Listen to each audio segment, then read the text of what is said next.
Secretary, thank you very much for this great opportunity. This is Mr. Kurd or Rahim Rashidi from Kurdistan.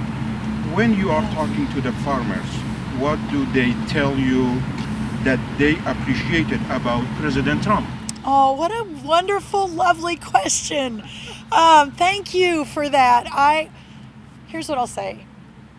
I believe that when the president called me for this job, and I had been with him in the West Wing the first time, I remember the first Trump administration, him talking a lot about the farmers from the moment he came down the golden escalator in 2015, I believe, and whether it was 2016, 2020, and then 2024, rural America and our farmers and ranchers have supported him at higher levels than any other group in America.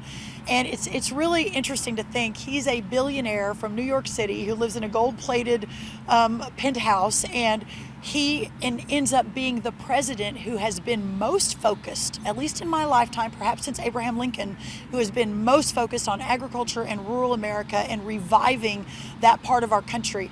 And he mentioned today about, he was very interested in methane emissions from our cattle and how sort of crazy it was that those who don't agree with us tried to decimate our cattle herd because they were causing climate change. What he didn't say is after the cabinet meeting yesterday and the press all left, that was the conversation that we ended up having with the whole cabinet, which I love, because anytime we can talk to the entire cabinet about the importance of agriculture, the importance of rural America, the importance of preserving this way of life, and ultimately the national security issue that is what we're facing if we can't feed, fuel, and clothe ourselves, that's really paramount to what we're trying to do and what we're working to achieve. So thank you. One more. Thank you for speaking of the cattle industry. How's the battle against